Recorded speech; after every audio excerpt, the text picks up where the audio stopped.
In this video, we're going to talk about why it's an awful time to start an Airbnb. The pandemic allowed some short-term owners to experience a dream run.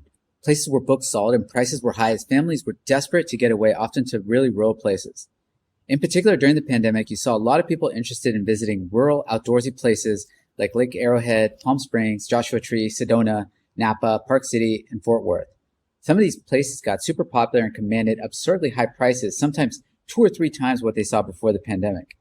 I'm talking about $500 a night to rent a teepee house in Joshua Tree, or $800 a night to rent a cabin in Lake Arrowhead, or $1,000 a night to rent a house in Yosemite. Here are 3 reasons that led to the surge in Airbnb supply. Number 1, during the pandemic, demand for second homes doubled. Number 2, there was an increased appetite for Airbnbs as profits were off the charts. This attracted a lot of investors. And 3, lastly, lending standards were relaxed as new Airbnb or investor loans allowed buyers to buy places without verifying any income. These loans are called DSCR loans, and people could get them based on the expected rental income of a place. And rates were really low, making them really attractive. In some areas like Joshua Tree, Palm Springs, Sedona, Big Bear, Fort Worth, the number of Airbnbs has doubled or tripled from pre-pandemic. Overall, more people than ever are using Airbnbs, but some people are not happy with the company. Here are the top reasons why travelers are pissed off about their experience with Airbnb. Number 1, bait and switch.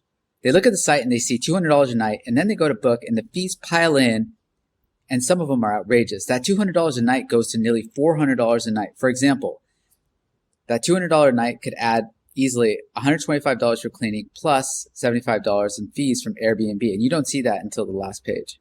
Chores. Some Airbnb owners got carried away with requesting guests to do chores upon their departure. For example, strip the bed, do the laundry, take out the trash, vacuum, and do the dishes. It just got out of control. The value proposition for hotels got better. Hotels have seen a surge in Airbnb demand, and they started marketing their own advantages. Free housekeeping, year-round heated pools, and no extra charges for using AC or towels.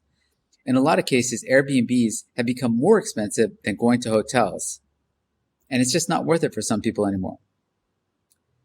Getting reviewed and judged. A social rating system. A lot of people just don't like this. After all, who wants to get judged?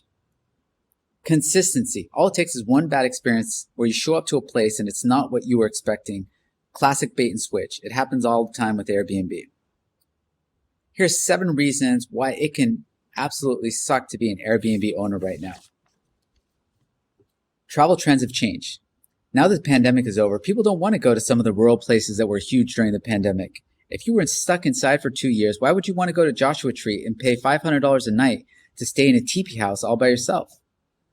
The supply of Airbnbs has increased dramatically, especially in those pandemic vacation zones.